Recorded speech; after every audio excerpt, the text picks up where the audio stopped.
नमस्कार, आप देख रहे हैं न्यूज़ फॉर नेशन और मैं हूं आपके साथ कृष्ण वल्लभ नारायण। प्रधानमंत्री नरेंद्र मोदी के एक कार्यकाल के बाद दूसरे कार्यकाल का एक वर्ष समाप्त हो चुका है, लेकिन इस बीच कई खट्टी मीठी यादें रही हैं। एनसीआर और सीए को लेके आरोप प्रत्यारोप का भी दौर लगातार चलता रहा है और अभी फिलहाल हम हैं प्रधानमंत्री जी के सबसे करीबी और चहेते केंद्रीय मंत्री गिरिराज सिंह के संसदीय क्षेत्र बेगूसराय में, और ये जगह है बेगूसराय की हृदय स्थली कहे जाने वाली समाहरणालय का दक्षिणी गेट, जहां पे लोग राजनीतिक बिस्किट के साथ चाय की चुस्की लगाते हैं। हम लोगों से बात करने की कोशिश करेंगे और जानने की कोशिश करेंगे कि इस बीच जो कार्यकाल रहा है, ये गिरिराज सिंह का हो या प्रधानमंत्री जी का हो, इसमें क्या है लोगों की राय। हम लोगों से पूछना चाहेंगे इस बीच अब तक जो प्रधानमंत्री जी का समय रहा है या गिरिराज सिंह का समय रहा है, क्या कहते हैं इसके बारे में। जो वर्तमान परिप्रेक्ष्य है उसमें प्रधानमंत्री की भूमिका के कारण ही आज देश सुरक्षित है और बचा हुआ है। माननीय सांसद महोदय ने भी बेगूसराय के विकास के लिए बहुत कुछ किया है और आगे भी करेंगे। यह लॉकडाउन 4.0 निश्चित रूप से हम लोग को कोरोना से बचाया है। अगर देश के अंदर लॉकडाउन नहीं होता तो संख्या करोड़ों में होती है, पीड़ितों की संख्या। उपलब्धियाँ, रिफाइनरी का क्षमता विस्तार, सबसे पहले 6 लेन पुल का निर्माण चल रहा है, आप देख रहे होंगे। 4 लेन सड़क का निर्माण चल रहा है। और क्या चाहिए बेगूसराय को, फर्टिलाइजर का जीर्णोद्धार हो रहा है। यहाँ उद्योग की संभावनाएं बहुत तेजी से बढ़ रही है। हमारे पोखरिया में जब से गिरिराज सिंह जीत के गए हैं एक भी काम नहीं हुआ, नंबर 1। नंबर 2, मोदी सरकार कोरोना वायरस के बारे में बताए थे कि महाभारत 18 दिन में जीता जाता, हम 21 दिन में जीतेंगे, लेकिन ये कोरोना वायरस से बिहार क्या हिंदुस्तान को भी कोई फायदा नहीं हुआ। देश को चाहिए विकास और सुरक्षा। उस दृष्टिकोण से देश के माननीय प्रधानमंत्री जी ने जो विकास और सुरक्षा की जो रेखा खींची है, वो विश्व में इनकी चर्चा होती है। और जहाँ तक विकास का मामला है तो बेगूसराय में माननीय संसद और बिहार के मुख्यमंत्री नीतीश कुमार जी और भाजपा जदयू लोजपा के एलायंस की सरकार है, उस सरकार में माननीय प्रधानमंत्री जी ने 6 लेन पुल, 4 लेन पुल और फर्टिलाइजर का विकास, अस्पताल, बहुत से काम किए और बहुत से जो राशि भेजे हैं। और CAA जो बिल है, उस बिल का समर्थन राज्यसभा और लोकसभा दोनों सदनों के द्वारा किया गया है। और जब कानून बन गया है, तो इसके खिलाफ कर रहे हैं जी नहीं, हम लोगों के पार्टी के नेता माननीय RCP सिंह जी और माननीय लल्लन सिंह जी इस बिल का समर्थन किए। CAA का नीतीश जी कह रहे हैं कि नहीं लागू करेंगे, सवाल ही नहीं होता। ये आपका सोच है।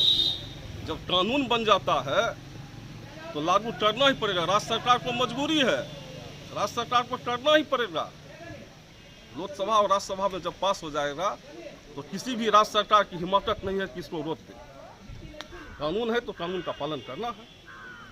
कह रहे हैं कि कानून अगर बन गया है तो उसका पालन करना ही पड़ेगा, चाहे जो हो जाए।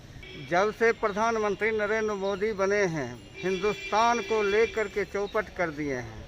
इनका कार्यकाल जो रहा, नोटबंदी एकाएक रात में करते हैं और ये लॉकडाउन भी रात में करते हैं। इनको कम से कम जनता को 10 दिन का समय पहले अल्टीमेटम देना चाहिए कि जो लोग जहाँ के हैं वो अपने अपने घर चले जाएं, लेकिन ये ऐसा नहीं करते हैं और रात में लॉकडाउन करवा करके जितना गरीब मजदूर मर रहे हैं आज रोड पर, इसका कोई गिनती नहीं हो रहा है। इनका कार्यकाल बिल्कुल असराहनीय रहा है। सबसे पहले तो 1 साल पूरा होने पर मैं भारत के यशस्वी प्रधानमंत्री नरेंद्र मोदी जी को मैं इसलिए धन्यवाद देना चाहूँगा। यह 1 साल उनके लिए तो हमको लगता है कि इतिहास बना। ना जाने एक ऐसे ऐतिहासिक निर्णय लिया जो 70 वर्ष तक पूरा नहीं हुआ, चाहे वो राम मंदिर का मामला हो, चाहे उस CAA का मामला हो, चाहे 3 तलाक बिल का मामला हो। कई ऐसे मामले इस 1 साल के अंदर मोदी जी की सरकार ने किया है।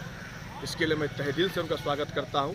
और आने वाले समय में आज विपक्ष के पास कोई मुद्दा नहीं है। आज कोरोना जैसी इतनी बड़ी बीमारी आप देख सकते हैं, पूरे विश्व में आज हमारे भारत प्रधानमंत्री की आज चर्चाएं हो रही है। आज WHO इतने बड़े विश्व स्वास्थ्य संगठन के आज इतने बड़े चेयर पे आज हमारे भारत के स्वास्थ्य मंत्री हर्षवर्धन जी का उस पर उनका अध्यक्ष बनना निश्चित रूप से कहीं ना कहीं पूरे विश्व में आज अमेरिका जैसे लोग देश आज हमारे भारत की प्रशंसा कर रही है। देखिए, विपक्ष के पास कोई मुद्दा नहीं है। मैं आपके माध्यम से विपक्ष को कहना चाहूँगा, क्या ज़रूरी था कि वो दिल्ली के उस सड़क पे राहुल गांधी जाके दो मजदूरों के बीच उसके साथ बैठकर नौटंकी कर रहे हैं। तेजस्वी यादव ने कहा मैं इतना बस दूंगा, कहाँ दिया बस। और आज मोदी की सरकार है जो एक एक प्रवासी मजदूर को स्पेशल श्रमिक ट्रेन चलाकर उसको घर पहुंचा रही है और उसके स्वास्थ्य की चिंता कर रही है। अगर आज नहीं लाते तो यही तेजस्वी यादव और राहुल गांधी छाती पीटते कि इस भीषण बीमारी में छोड़ दिया अपने बिहार वासियों को दूसरे जगह मरने के लिए। किसी भी मजदूर की मौत भूख से नहीं हो रही है। सरकार उनके लिए पर्याप्त पैसा दे रही है। किसी क्वारंटाइन सेंटर में चले जाइए, सभी को, दो विपक्ष हैं जिनको पास कोई मुद्दा नहीं है, वो बेवजह वैसे मजदूर को उकसा रहे हैं। भारत सरकार और बिहार सरकार प्रवासी मजदूर के लिए पर्याप्त पैसा दे रही है। जहाँ तक बात रही स्वास्थ्य लापरवाही की बात, तो ऐसी कोई बात नहीं है। हमारे स्वास्थ्य विभाग जिस ढंग से हमारे माननीय मंगल पांडे खुद इसको मॉनिटरिंग कर रहे हैं, आप देख सकते हैं कुछ दिन पहले इसके प्रधान सचिव को हटाया गया। जो लापरवाही करेगी, इसमें चाहे सिविल सर्जन हो, मुख्य सचिव हो, कोई हो स्वास्थ्य विभाग में, हमारी सरकार उसको किसी रूप में उसको मानने के तैयार है। आप कह रहे हैं कि जैसा कि बता रहे हैं कि वहाँ पे सब कुछ पर्याप्त मिल रहा है और एक दिन में 2400 रुपया उन पर खर्च किया जा रहा है। न्यूज़ फॉर नेशन लगातार उस तस्वीर को हमेशा से दिखाते रही है और परसों भी उस तस्वीर को मैंने दिखाया था भर्रा में जो हंगामा हुआ था, इसके एक दिन पहले बस स्टैंड में हंगामा हुआ था। तो अगर वाकई में वहाँ पे वो पैसा अगर मिल रहा है तो फिर वो तस्वीर क्यों नहीं दिखाई दे रही है? नहीं, मैं आपकी खबर को देखा था, मैं आपको धन्यवाद देता हूँ न्यूज़ फॉर नेशन को। निश्चित रूप से जो निचले स्तर के पदाधिकारी हैं, अगर वो खामियां कर रहे हैं तो आपने इसको सरकार के अपने चैनल के माध्यम से आप सरकार को अवगत कराया है। अगर ऐसी हुई है तो हमें उसका निंदा करता हूँ, मुझे दुख है। क्या कार्रवाई होनी चाहिए? क्या बिल्कुल कार्रवाई होगी। इस कोरोना जैसे बीमारी में अगर कोई पदाधिकारी अगर हमारे प्रवासी मजदूर के साथ अगर गलत करते हैं, वैसे पदाधिकारी चिन्हित हों। मैं बेगूसराय के जिलाधिकारी से मांग करता हूँ उसे तमाम पदाधिकारी को चिन्हित करके उस पर अविलंब कार्रवाई हो, उसको बर्खास्त करे। अगर विपदा में अगर वो हमारे प्रवासी मजदूर के साथ गलत काम कर रहे हैं तो सरकार किसी रूप में बख्शने वाली ऐसे लोगों को नहीं है। बेगूसराय के प्रवासी मजदूर दिल्ली गुजरात से साइकिल चला करके पैदल चल करके आ गए, लेकिन हमारे माननीय सांसद साहब ने आज तक बेगूसराय जिला नहीं पधारे हैं, क्योंकि 2400 रुपये के जगह पर उन्होंने पदाधिकारी को आदेश दिए हैं कि 24,000 रुपया निकालो। इसी लेकर के हमारे सांसद महोदय बेगूसराय नहीं आते। आज 6 साल पूरा नरेंद्र मोदी को सरकार हुआ है, लेकिन सिर्फ जनता को बरगला करके ठग करके ये सरकार बना लिए। ये सरकार चलने वाला नहीं है। अच्छा कर रहे हैं जी, थोड़ा दिक्कत है मजदूर लोग के लिए। देखते हैं दुनिया का हाल तो बहुत रोना आता है।